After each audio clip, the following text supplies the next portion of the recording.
Hello, this is a demonstration of VantagePoint, which is a piece of software that Carbon Descent have produced to enable local authorities and regions to model ways of hitting carbon reduction targets. So I'm going to take you very briefly through what the software does, very quickly, trying to do it in 10 minutes. So it comes preloaded with information about each local authority in the UK. I'm going to pick one. Pick Birmingham from the list. Here you can choose different baselines based on the 186 data, but you could create your own. We'll give it a name, and here you can set up your own assumptions. So if you wanted to change the default numbers that we've supplied with the software, for instance, the price of gas in 2020, you can change them and save them as your own assumptions. So you can see it's picked up information about Birmingham here in terms of its CO2 emissions for the year we chose.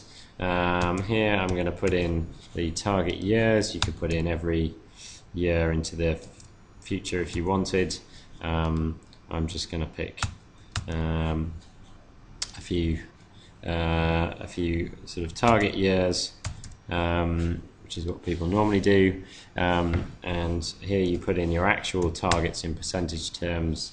I'm going to put in 76%, which is the 2005 adjusted target. The 80% target that we know is based on the 1990 baseline, and then you can fill in the numbers or press this linear button to have them filled in on a straight line basis.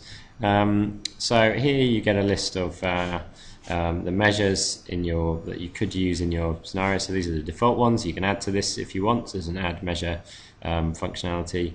But if you wanted to take out biomass boilers, you just double click and put them back in by pressing refresh, and then move on to the next bit. Now this bit takes a while, and just to save time I'm going to switch onto the one that we've made earlier. So if we just click on develop scenario, click on the one I made earlier rather than the one that's just making, and you can see basically this is what you get to when you press that button. Just takes a couple of minutes to populate this scenario with data. So all the tick boxes are things that are filled in, so it's picked up information about gas, electricity and gas consumption and other fuels and so on by sector for Birmingham for the periods we're talking about, and then further down you've got more generic assumptions that aren't specific to Birmingham, but they are, for instance, the capital cost of different technologies, operation and maintenance costs, and so on, through to things like CO2 emission factors, the value of rocks into the future, things like that. So you can go in and edit these and change them if you wish, or you can just use the default numbers that come with the software, and rationale and all the sources for these numbers are set out in a very detailed user guide.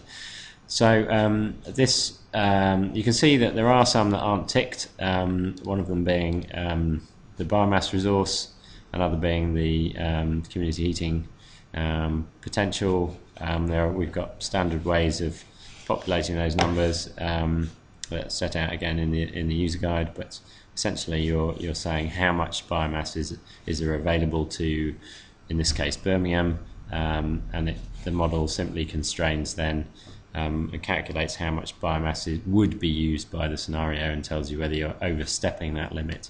And again, the same with community heating potential, how much of your heating demand is actually suitable for community heating.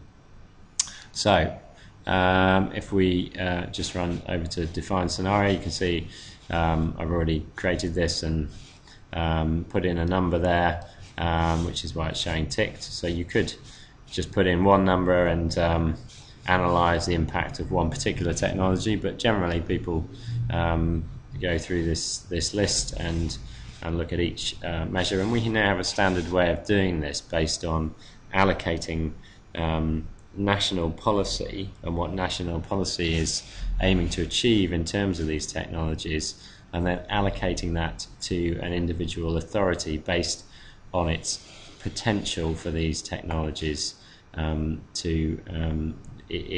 your actual area.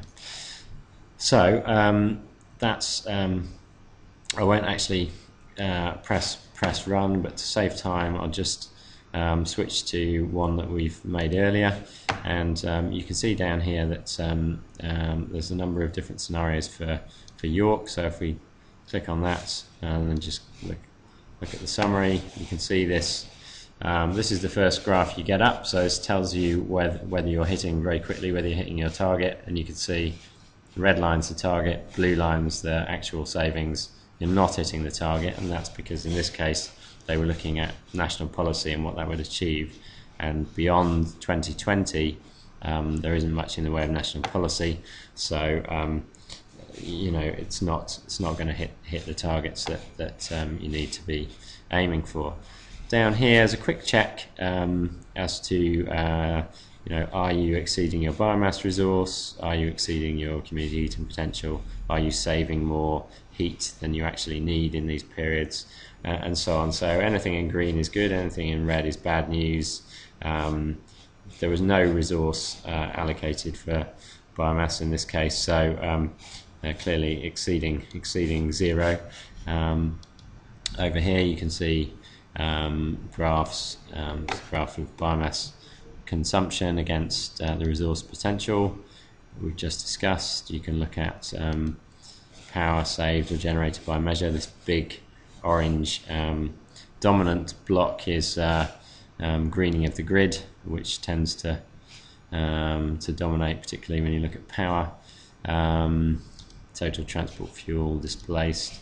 I'm just picking a few of the graphs at random. The most interesting, generally, the one that people concentrate on is how much CO2 you're saving by measure in the different periods. So you can, again, you can see this big orange chunk here is decarbonisation of the grid, green grid.